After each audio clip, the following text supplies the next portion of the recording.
So today, our plan of attack is that here in lecture, we're going to go ahead and start to talk a little bit about the autonomic nervous system.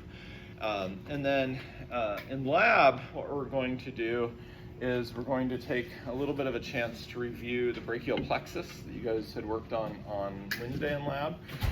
We made pretty good progress on it, so our review probably is going to be fairly minimal, but I want to give you guys a chance to sort of kind of review that. We also, at the very end of lab on Wednesday, had started looking at the lumbosacral plexus. I do have a few additional models out for you guys today to take a look at regarding that.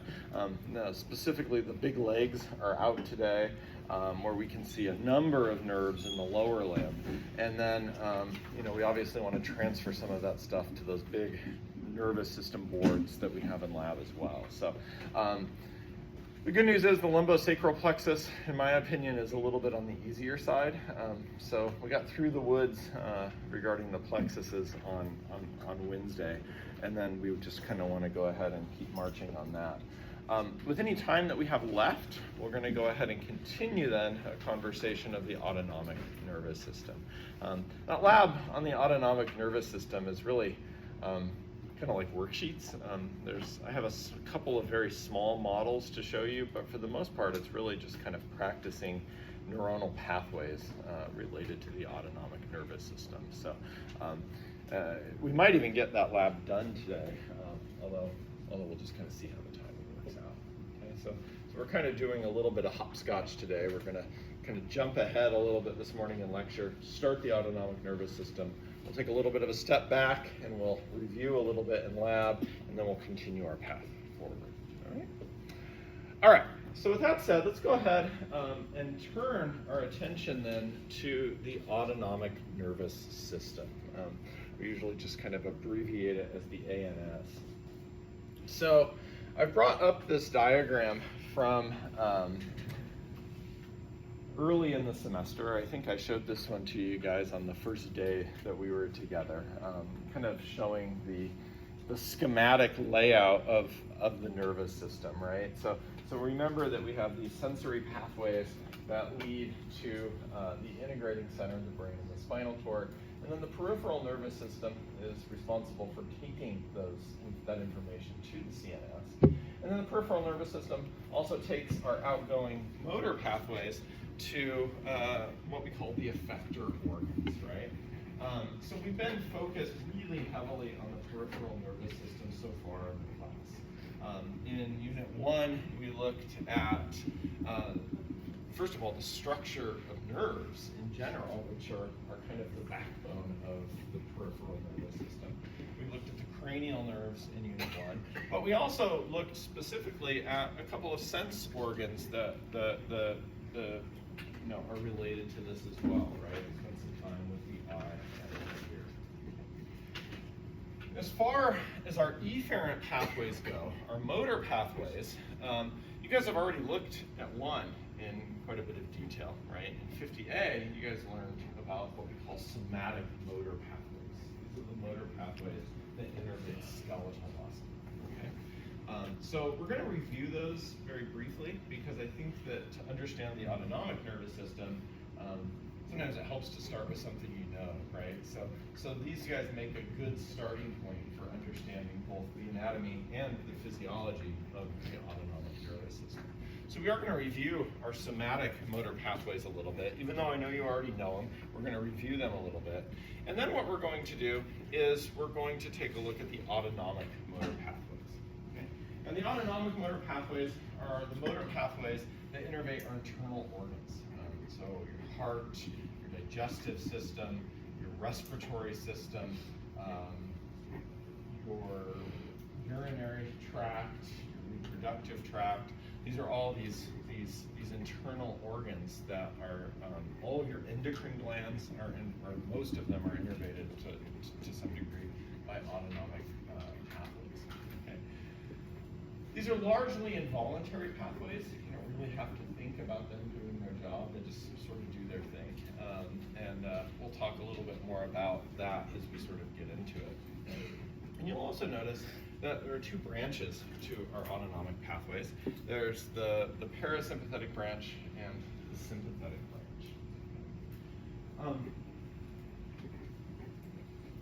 When you think about your autonomic nervous system, I think probably the thing that comes to mind for most of us, it probably has for a long time, long before you guys really started your study of anatomy and physiology, is you probably knew about your sympathetic nervous system, right? Or you'd heard it mentioned. What do we kind of in just kind of our culture and our everyday lives, when you hear somebody talk about sympathetic nervous system, what do you think about? Like, what comes to mind? Feelings. Okay. What else?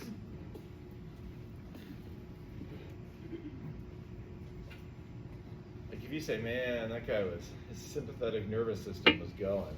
Like what's going on? Like emotional. What else?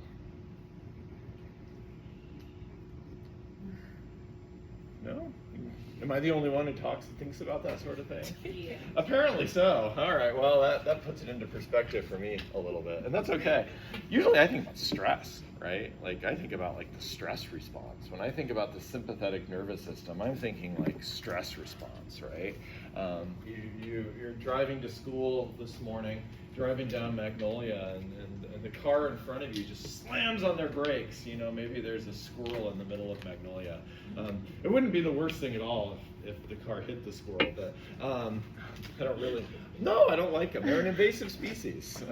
They're an invasive species. They've outcompeted native species, and they've decided to ruin the roof on my house by shoving their nuts up underneath the shingles. So I have all these little raised shingles where they shove their nuts up underneath there.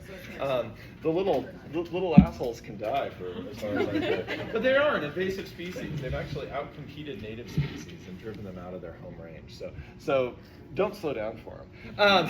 But the car in front of you did. Okay, the car in front of you did slow down for it and slammed on their brakes. And that means you have to slam on your brakes to avoid getting into that accident, right? You just narrowly miss rear-ending the car in front of you. Whew. Make them pay rent, take their nuts. Make them pay rent, take their nuts. That's a double entendre if I've ever heard one. But anyway, we've got this, this situation now where you've got that sympathetic nervous system response, right?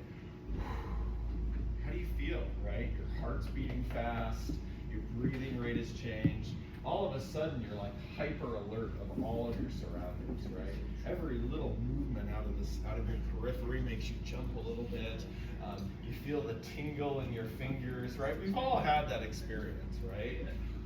That's like the extreme end of the sympathetic nervous system response. That's a classic short-term stress response. And we'll obviously revisit that in more detail a little bit later on. But when I think of the sympathetic nervous system, when I hear somebody mentioning that, like, that's what I hear, right? Or that's what I think of when I think about it, right? Is this just on edge, stressed out response that we have to some sort of a stimulus. Right? The reality is that the sympathetic and the parasympathetic nervous systems aren't like an all or none thing, right? Every one of your sympathetic nervous system responses is not what we just described, right? It's not a life or death situation that you're trying to get away from. The reality is it's a lot more subtle than that, right? We talked about this very briefly. I promised that we'd revisit it when we talked about the ANS, and this is the time for that. But the pupils of the eye, right? We talked about how when you go into a dark room, for instance, one of the things that your pupils do is they dilate to allow for more light to enter your eye. When you step outside into the bright sun, your pupils constrict to restrict the light that enters your eye so that you don't blow out those photoreceptors, right? Or at least easily, right? So that sort of a response is your sympathetic nervous system and your parasympathetic nervous system at work. Dilation of your pupils when you go into a dark movie theater is your sympathetic nervous system causing your pupils to dilate. That constriction of your pupils is the parasympathetic nervous system causing your pupils to constrict. After you eat a meal, okay, your parasympathetic nervous system activates your digestive organs so that you can digest that meal. When you exercise, okay, just simply exercising, walking to your car, is going to stimulate your sympathetic nervous system just a little bit so that your heart rate comes up, you can direct more blood flow to your muscles and things like that, right? So even though we have these really extreme examples where you can feel the effects of your sympathetic nervous system, right? 99 times out of 100, you don't even notice these two things working, okay? They're very, very subtle, and they work to maintain homeostasis inside of our bodies, because for the most part, these two branches of our autonomic nervous system are antagonistic to each other, right? In a given organ, for the most part, one of those branches will sort of upregulate the activity of that organ, make it do more stuff, and the other one will down-regulate that organ, right? So this is the way that we can turn our organs up or down in response to different stimuli. You can make your heart beat faster or slower. You can make your digestive organs work harder when you have a meal in your gut. You can turn it down when you're fasting. You don't have any food in your gut, right? So for the most part, they're antagonistic to each other, and you don't even notice that they're working, which I think is really, really cool. Okay. Okay. Let me come over here really quickly. Should have. I do. Okay. Because this is happening below our conscious awareness, you know, this integration and even the action is happening below our conscious awareness. We have to very briefly consider what parts of the brain are involved with integration as well, right? So we have to come back to the CNS, okay? Now, for a lot of your sensory information, we're integrating that in our cerebral cortex, right? The cerebrum is the biggest part of your brain. It's this outer part of your brain right here. And these are the things that you are aware of, right? Your cerebral cortex makes you very aware of your surroundings. We just talked about how visual information is processed, how auditory information is processed. But we also remember from 50A that we're processing somatosensory information. When you're touched, you're processing there, and you're very aware of that, right? Your cerebral cortex allows you to be very aware of your surroundings. But as we just said, a lot of what the autonomic nervous system is responsible for regulating is stuff that's happening below our conscious awareness. So the integrating centers for this information, as well as the motor activating centers, are happening in other parts of our brain, not necessarily the cerebral cortex, okay? So we see here, for instance, that a couple of the major areas of our brain include the hypothalamus, the pons, and the midbrain. The hypothalamus might be my favorite part of the brain. I really, really like the hypothalamus.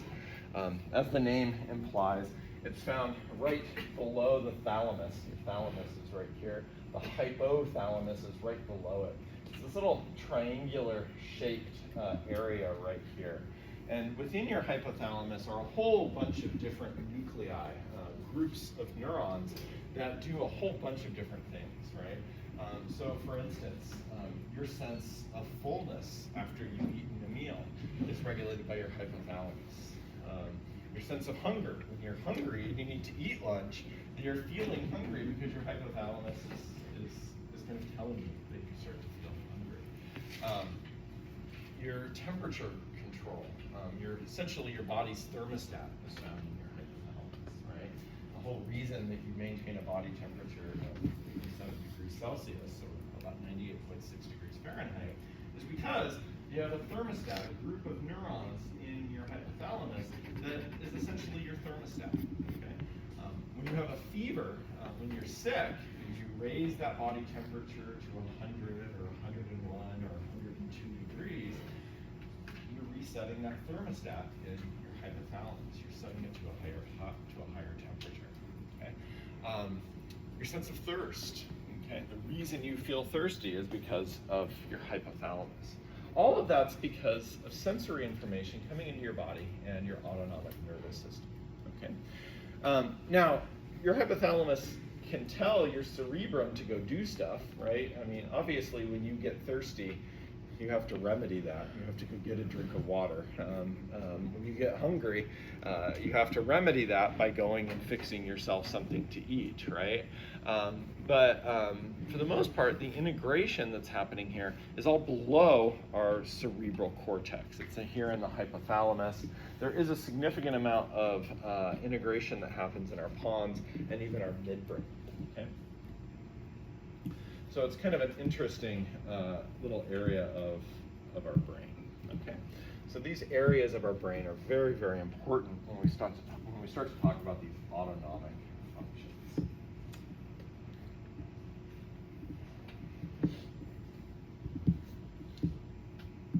It's kind of interesting how we know some of this, right? We can actually manipulate the hypothalamus quite a lot. Some of the things that they'll do, especially to study obesity and stuff like that in mice, is they can actually take lasers and they can wipe out certain groups of neurons in the hypothalamus with laser precision. So if you want to make a mouse just not stop eating, you can get rid of those neurons that tell a mouse when it's full, and it will just eat and eat and eat and eat and eat and eat and basically almost completely fill its belly completely full because it never feels full, right? If you want to stop a mouse from eating, you can get rid of those. You can get rid of those neurons that tell it when it's hungry, and it just won't eat, even though it's starving to death. So a lot of the research that we do regarding obesity, hunger, and things like that, which is a really big area of research, right? I mean, if you look at the popular media, the stuff that comes across our news feeds and our social media and stuff like that, it's this is how you can lose weight, right? A lot of that is like, you got to be careful with some of the stuff that comes across on social media, but it's clearly big business, right? And we know a lot of that stuff. We've learned a lot of that stuff through manipulation of the hypothalamus in lab animals, right? Now, the real science, of course, can be really, really helpful. And obviously, if it's done correctly and well, it can obviously change somebody's life considerably for the better. But you have to be a little careful of the junk science that comes across social media, because we all know that that's not real. But for the most part, we've learned a lot of this stuff by doing these sorts of manipulations. So it's really an interesting sort of a situation. All right. Any questions so far? Okay. No, that means it's all perfectly clear. That's awesome. I like that. Okay, so let's go ahead and start to take a look at the anatomy of the autonomic nervous system. To do that, I'm going to go ahead and put the screen up, and we're going to go ahead and talk on the board for a couple of minutes.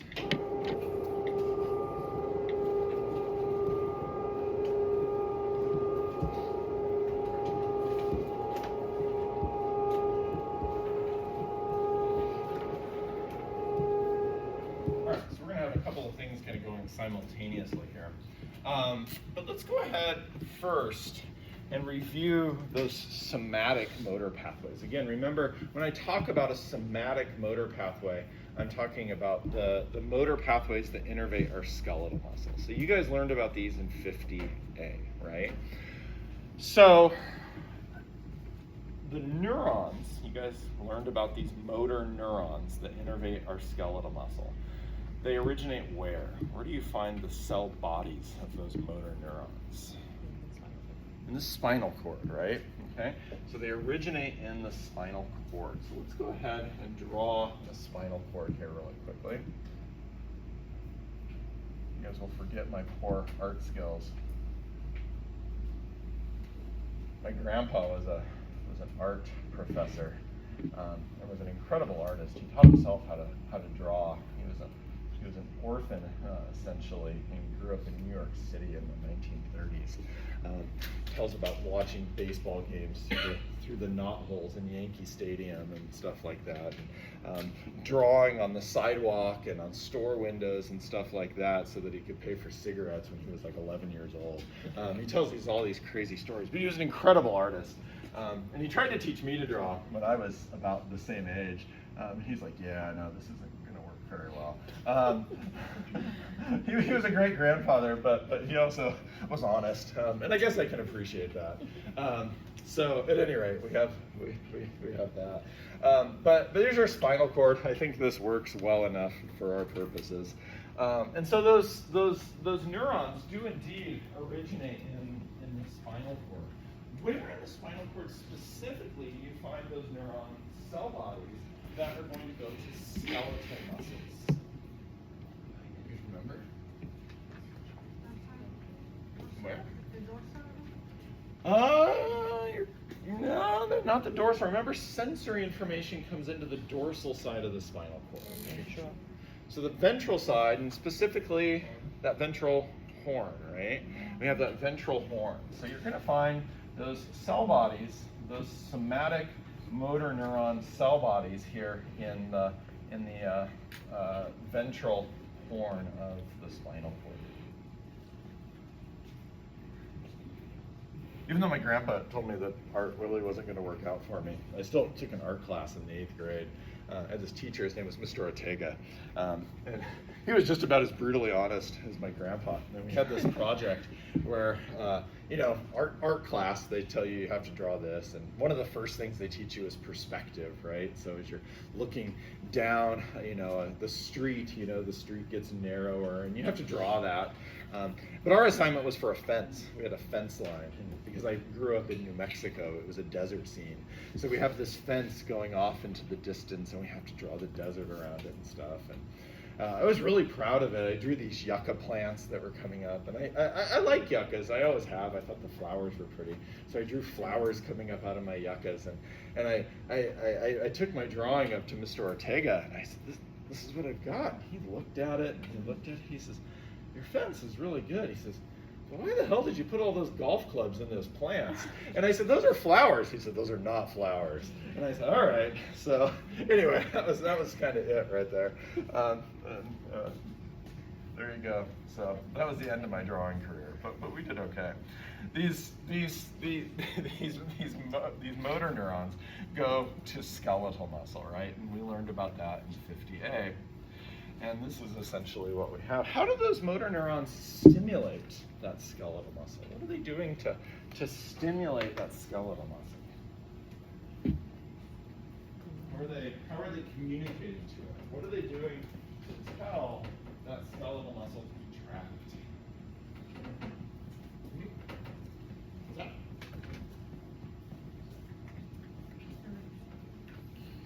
How is this motor neuron, how is it telling this skeletal muscle to contract? This isn't sensory. That's the other end of it. That would be up here, right? This is a motor pathway, right? So it has an action potential, but that action potential ends right here. So how is it getting the message across to the muscle? Huh? The integration happened here, right, in the central nervous system. Started an action potential, and now we have to get the message from this cell, we have to get it to this cell. It's in the synaptic cleft. That's the anatomical thing that we have there, but how is that message getting across? What binds to, well, okay, you have to receive the message somehow, but what's binding to the receptor? What? Voltage gated? These are actually chemically gated channels. Yeah. It's a neurotransmitter, and specifically, what neurotransmitter is it? You knew I was going to ask.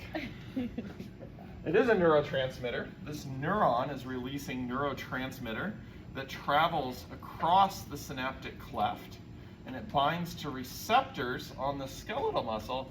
But what's the neurotransmitter that we're looking at? Acetylcholine, yes, right? Acetylcholine. This is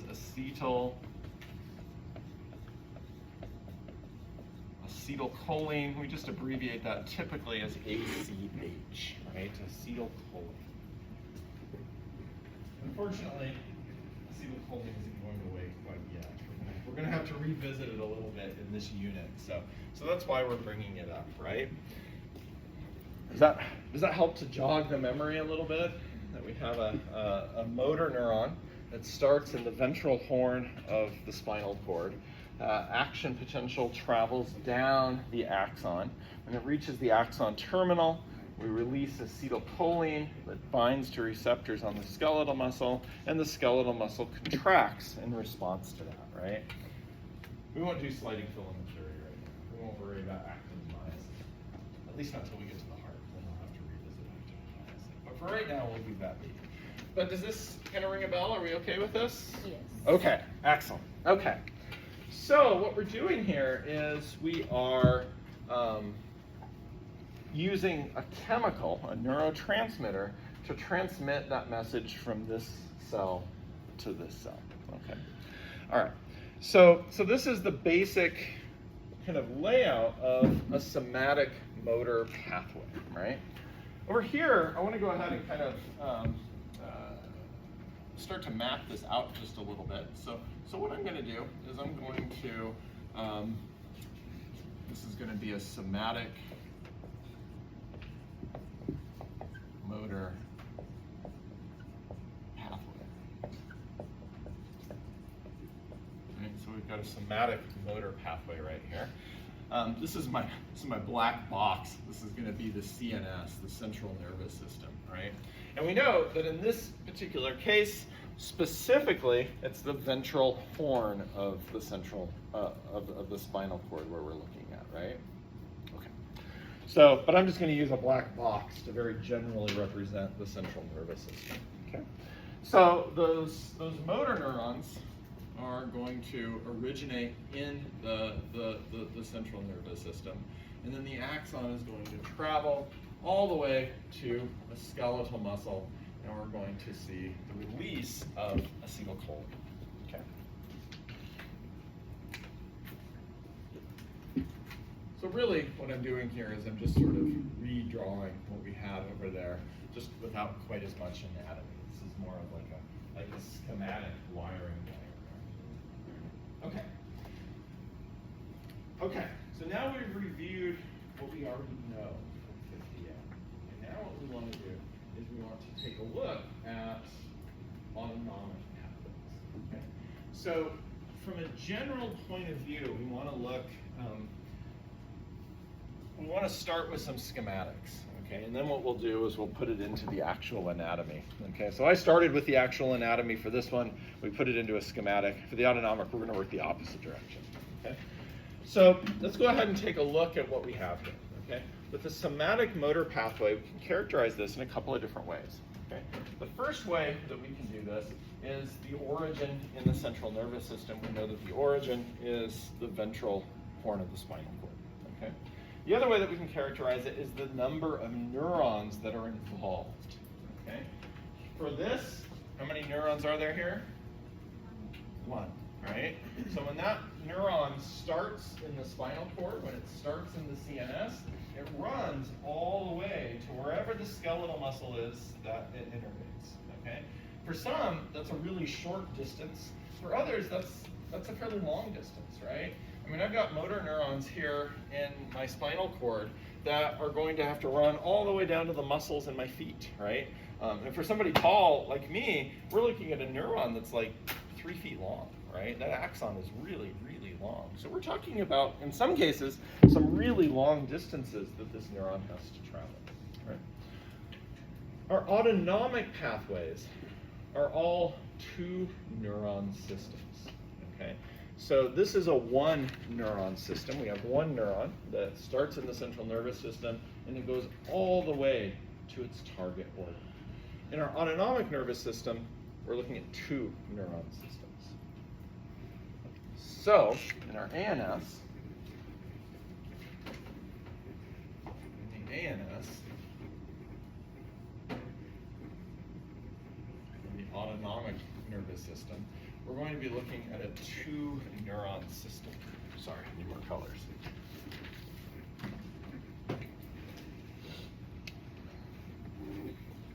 So we're still going to have a central nervous system origin. We always are going to have that. Okay. Always going to have a CNS origin. Okay. We're always going to have that first neuron that sort of leaves the central nervous system. We'll talk about where it leaves the central nervous system here in just a minute. It's going to leave the central nervous system, and then it's going to essentially synapse with a second neuron somewhere outside of the CNS, and we're going to have a situation that looks like this, and we're going to go to our target organ.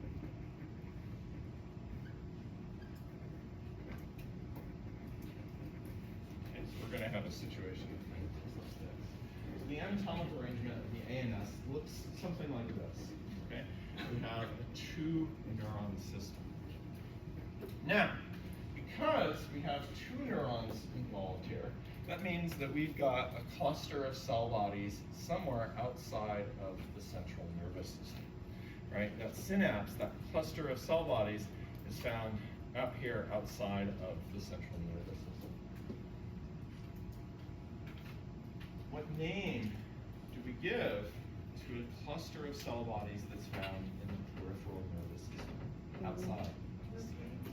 Ganglion, right? So we have what we call, in the ANS, we're always going to have an autonomic ganglion. Okay? So this is called an autonomic ganglion.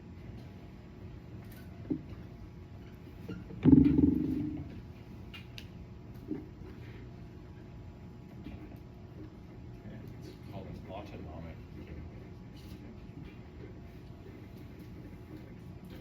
A little bit of vocabulary, right? So 2 neurons. One of them has the cell bodies found in the central nervous system. We'll talk about where in the central nervous system here in just a moment. The other one is found in the peripheral nervous system in this autonomic ganglion. Okay? Because we have a ganglion, we can give names to these 2 neurons. Okay? You ready for this? It's super creative. Okay? This neuron comes before the ganglion. It's called the pre-ganglionic neuron. Okay. This one comes after the ganglion. It's called the post-ganglionic neuron. Okay. I'm going to label those as well.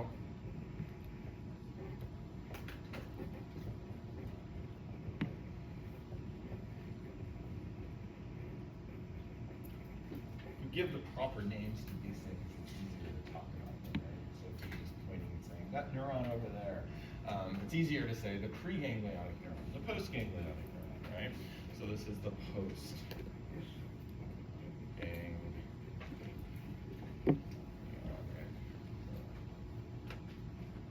Okay.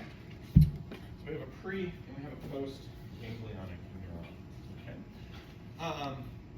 2-neuron system, a little bit of vocabulary to sort of go along with that.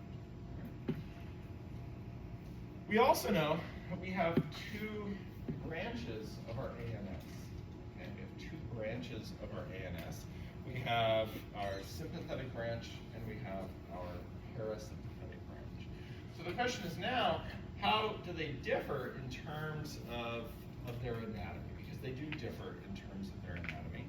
Obviously, they're going to differ in terms of their physiology as well, but they do differ a little bit in terms of their anatomy. But they follow this really basic structures, right? So this is kind of our generalized basic structure. Now what we have to do is modify it a little bit to fit the parasympathetic and the sympathetic nervous systems. Okay? So let's go ahead on our little schematic diagram over here. Let's go ahead and do a second one. Let's go ahead and do a parasympathetic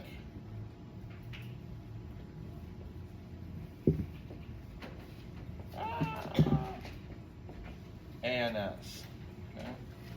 Okay. So let's do a parasympathetic ANS schematic diagram.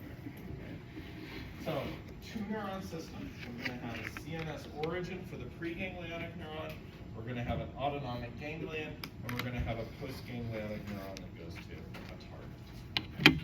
So let's go ahead and take a look at what that might look like. So for the parasympathetic ANS, I'm going to go ahead and draw my black box for the CNS again. Okay. For our somatic motor pathway, we said that those neurons, those motor neurons, originated here in the ventral horn of the spinal cord. Where do parasympathetic neurons arise? Where do we find those origins? Okay. We find them in two primary places. Okay. First place we find them is that several of our cranial nerves have parasympathetic fibers in them. Do you guys remember which cranial nerves have parasympathetic fibers? We still got to work on the chair, you guys. This is like a priority for me this semester. Is we got to work on the chair. It's not 2, 4, 6, 8. I wish it was. That would be really cool. It's 3, 7, 9, 8. There you go. 3, 7, 9, and 10. Right? 3, 7, 9, and 10. So one of our CNS origins here is that we have cranial nerves 3, 7, 9, and 10. Okay. So I'm going to write this up here. Probably a little small for me to put in the box. We're going to come over here. We're going to say that we have cranial nerves 3, 7, 9, and 10. Okay. 3, 7, 9, and 10 are going to be one of our origins for parasympathetic fibers.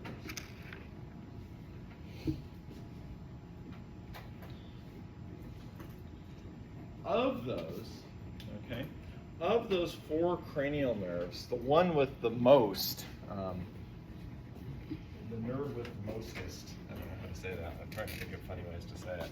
The nerve with the most is going to be number 10. Okay, something like 75% of our body's parasympathetic fibers are all found in the vagus nerve. Okay, the vagus nerve goes where? Where does the vagus nerve go? It goes like everywhere, right? Like your whole abdominal organs everywhere, right? That term vagus comes from the same Latin root that vagabond comes from. Okay, what's a vagabond? What does a vagabond do? It goes from place to place, exactly, right? It's a wanderer, right? The vagabond is the wanderer. And the vagus nerve is the wanderer. That's how it got its name, right? Because what it does is it leaves the brain and it goes all over the place. It's the wandering nerve, okay? The vagus nerve is the wanderer, okay? So this one goes almost everywhere, and it innervates a lot of our internal organs. Most of our body's parasympathetic fibers are found there, okay? Some of the others, like 3 like 3, the ocular motor nerve, we know where it goes. We know it goes to the eye muscles and so on and so forth, right? But the vagus nerve, man, that one's just Chucky Jam full of places that it goes. The other place where we find parasympathetic origins is in our sacral spinal nerves, okay? Specifically S2 to S4, okay? So we'll go ahead and put that here on the board as well. We find origins in S2 to S4. So we find them up here. We find parasympathetic origins up here. We also find them down here in our sacral spinal nerves as well. Okay.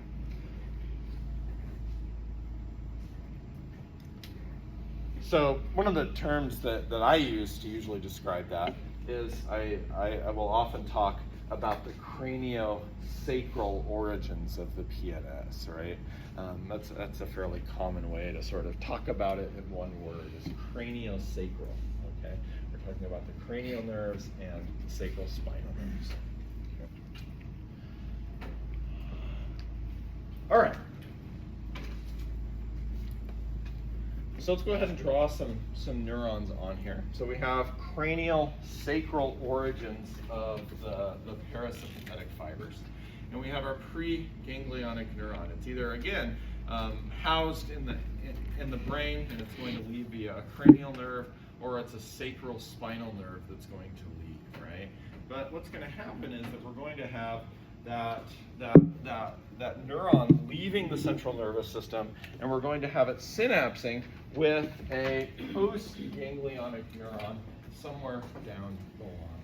Okay, so we're going to have a situation that looks like this, and we're going to see that that guy is going to travel to our target cord.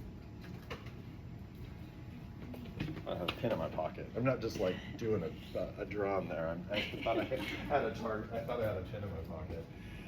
So we have our target, right? I'm not going to draw anything in particular here. I know your textbook uses a couple of specific drawings. I know I used a skeletal muscle up here, but there's so many things that these go to. I'm just going to write target there, and we'll talk about them specifically. So it goes to a target. Okay. Okay. One thing worth noting here is I did draw this somewhat specifically. You'll notice how I drew the preganglionic neuron longer than the postganglionic neuron. As a result of that, our ganglion tends to be fairly close to the target tissue, okay? So the ganglion tends to be located close-ish to the target tissue. And I have some pictures in my PowerPoint to kind of illustrate that here in just a minute.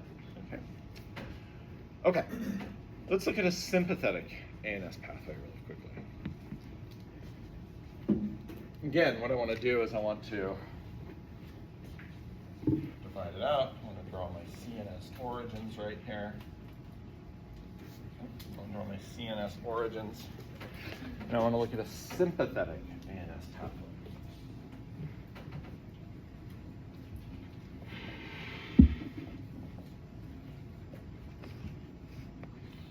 Look at a sympathetic. Where do they start? Okay, that's the first thing that we have to look at. We got to look at where they start. Okay, so parasympathetic starts cranial sacrally. Okay, somatic motor pathways start in the brain, but the motor neurons themselves are housed in the ventral horn of the spinal cord. So that's where we drew it over here. Okay, sympathetic ANS pathways also have origins in the spinal cord, but specifically in the thoracic region, okay? So for this, we're going to say that the origins of sympathetic ANS is going to be specifically T1 to L2, okay? So largely the thoracic region, but we're also going to include a couple of those lumbar, or that lumbar region of the spinal cord as well. So T1 to L2 is where we're looking at, okay? And what we have to do for that is we have to add a little bit to our spinal cord, right? So in my drawing of the spinal cord right here, I've got my dorsal horn where my sensory pathways come in. I've got my ventral horn. Am I missing anything? I'm missing a lateral horn, right? Remember, the lateral horn of the spinal cord is not something that we see everywhere, right? We only see it in the thoracic region, right? Basically T1 to L2. You have the lateral horn of your spinal cord. This is the lateral horn. It's not a very good lateral horn. Let me make it a little bit bigger. There we go. There's a better lateral horn, right? This is the lateral horn. And it's only in the thoracic region, basically. T1 to L2 is where we find the lateral horn. And guess what you find there? You find the preganglionic neuronal cell bodies. So we can go ahead and we can put those guys in. I'm going to use a different color just to differentiate them from these guys. This is where you find the preganglionic neuronal cell bodies for your sympathetic ANS. And they still leave via the ventral root, so they still go out the same part of the spinal cord.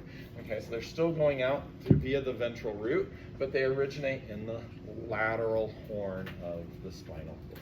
Okay, so what I'm going to do over here is I'm going to put in parentheses, we have the lateral horn.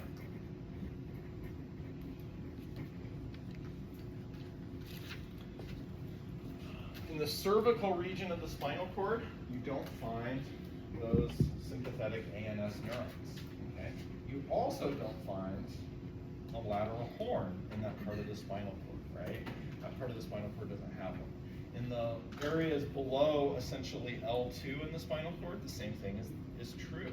in that lower lumbar region of the spinal cord, no sympathetic ANS neurons, no lateral horn. Okay? So the lateral horn is not an always thing in the spinal cord, it's a sometimes thing. Okay? Whereas the dorsal horn and the ventral horn are all the time things in the spinal cord. Right? Okay, so those preganglionic neurons arise in the lateral horn of the spinal cord, and then they leave via the ventral root, right? So they go out of the spinal cord the same way that these guys do, via the ventral root. Okay.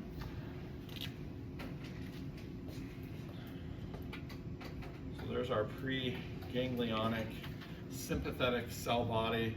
The axon runs out, and we see that we are going to synapse with the postganglionic neuron very, very close to the central nervous system. Okay?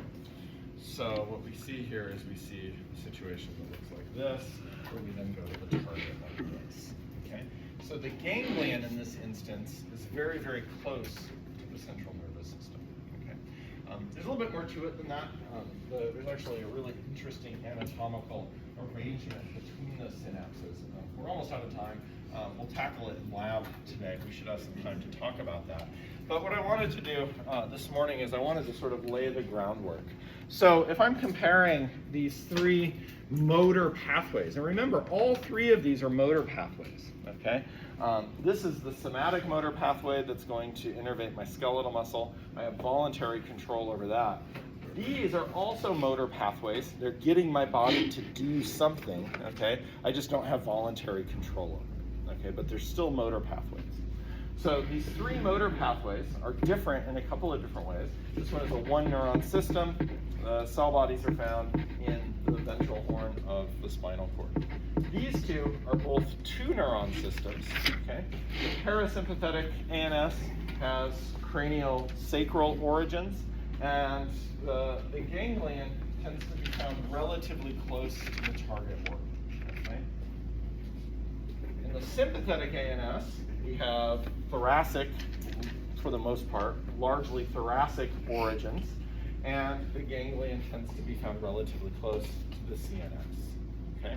So that means that we have a relatively short preganglionic neuron and a relatively long postganglionic neuron, which is the opposite of what we see in the parasympathetic nervous system. Okay, like I said, there's a little bit more to the sympathetic ANS. We'll have time to talk about that in the lab. Just really quickly, I have a couple of diagrams in my notes to sort of illustrate this. I don't want to do that at all. I want to do this.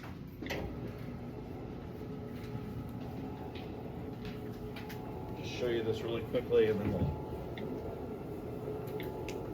So this is a really good sort of comparison. I think this diagram is straight from your book. Kind of a really good comparison comparing the two.